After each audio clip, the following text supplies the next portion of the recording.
brand Vespa was born in 1946.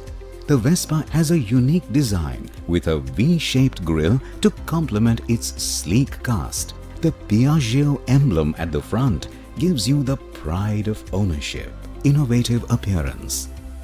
The design was inspired by the wasp, hence the name Vespa.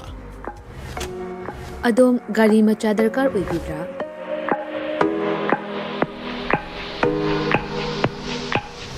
Suknagi minute kuntragi manungda document ichang changdana Vespa amadi Aprilia gi apamba model sing supna dagi lupa lising tara khaktang puthok piduna loan oina lawba yabagi khudong chaba pizare. Akupa marol kidamak contact tobirau 9089895330 amadi 9615823252 Tulasi Motors Private Limited Thangmaiban amadi Sangai Pro Kudong chaba si manghan bigano ngasi mag-contact tobirau terms and conditions apply.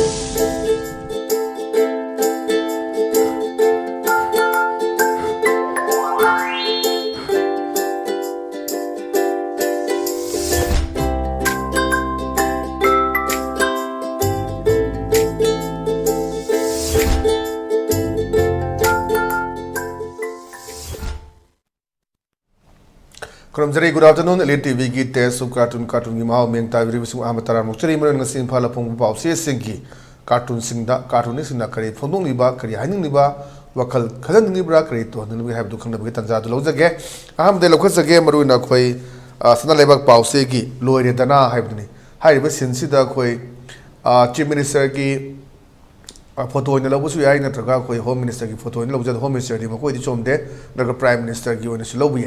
At the Harris, sir, a quay impan the labor kizere, Haiba Deda. Kirunuda, I don't know Kalaga, Lani Miam Taka dining at Mayangni or she Maruna Quay Amisa or the Lobusu area, Aduga Prime Minister, Lobusu area, Adudi Sabama, the Habsi labor issues the way a Home Minister in Lobby, and the state that Quay Delhi, the Chalaga Meles in Hairuba.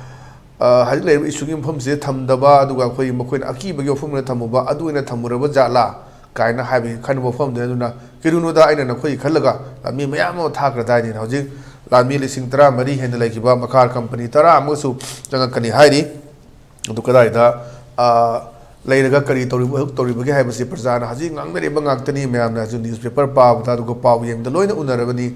We carry Tori Moy among the May, Tabi, Luto, Graham, Nachimama, allegation, Miama, Lady Penny, and Razida Cartonisina. I took a film to later bra, I walk into the Kalisi. But the lady quite Pona Fungi, Balu have to ni. Say the Sinsi, the Pish and Gang, Badunia, Emily, when 3 would have the 2P Upaba, Kuta Pajamas, minus Yelagade, when the Emily and Truckman, Trilong never to near that.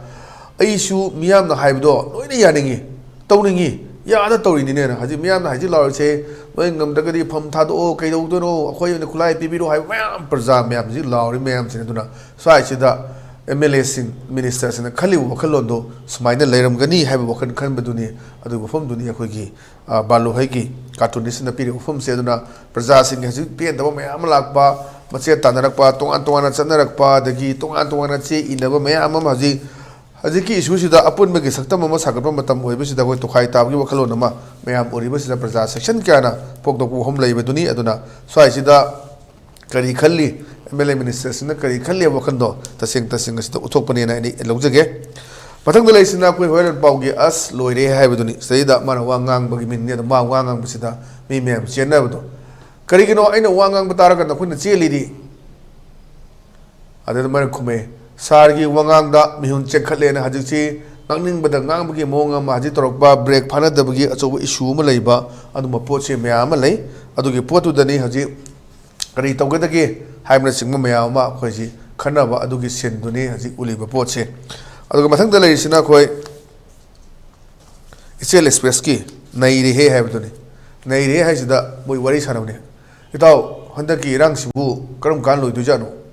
Ada amas na kumo ho do bro internet yaban mutta lore am chu mo phum ni habju se internet ban tore bani amaga maga launa gani khotna gani haiduna aduna irang se karum kanda loige dagi hairagadi internet hek yaban mito irang loire sini yamna phajaba wakal khanba aduna ji internet raudana khoi ji hinga ibani mayam tongan tonba khoi press media gi de period wa te singsina ji ama ta handa ki jedi mamang gadi data ka tang thingi bani mobile data ka tang ta di broadband na plug thingak bani na asoba awa mayuk na ba masina mangzaba thabak mapang ga thabak to mayam thabak tatpa adum gi awa ba mayam su leiri bani aduna ajiki rang sti karam kan loige dagi loire khangadi internet jaba ni mita loire ni kai wakal amna phajaba wan to leiba cartoon ne thamjage mathang dele bisna koi people's chronicle gi Saturday satire hai baduni leire pochida sida urisi saktam se dum Manipur ne lobe yare Manipur chief minister ne lobe yare duga tuan ba MLA me am lukthara ga leibaduni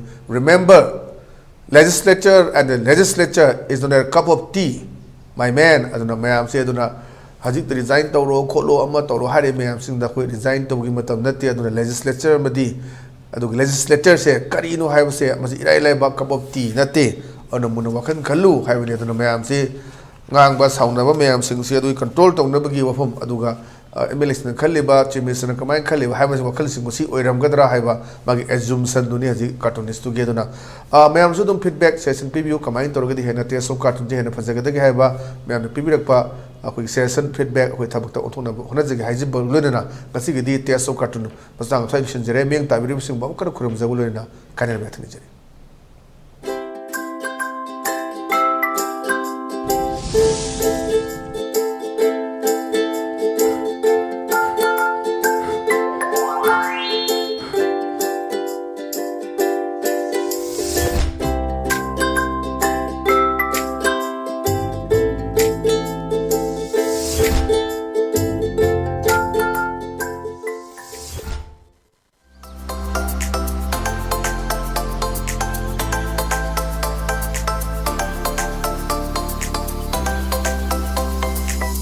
The legendary brand Vespa was born in 1946. The Vespa has a unique design with a V-shaped grille to complement its sleek cast. The Piaggio emblem at the front gives you the pride of ownership, innovative appearance.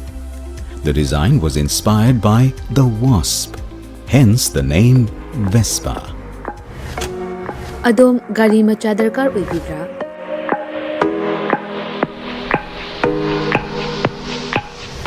Supnagi minute kuntragi manungda document ichang dana Vespa amadi Aprilia gi apamba model sing supna dagi lupa lising tara khaktang puthok piduna loan oina lawba yabagi khudong chaba pizare.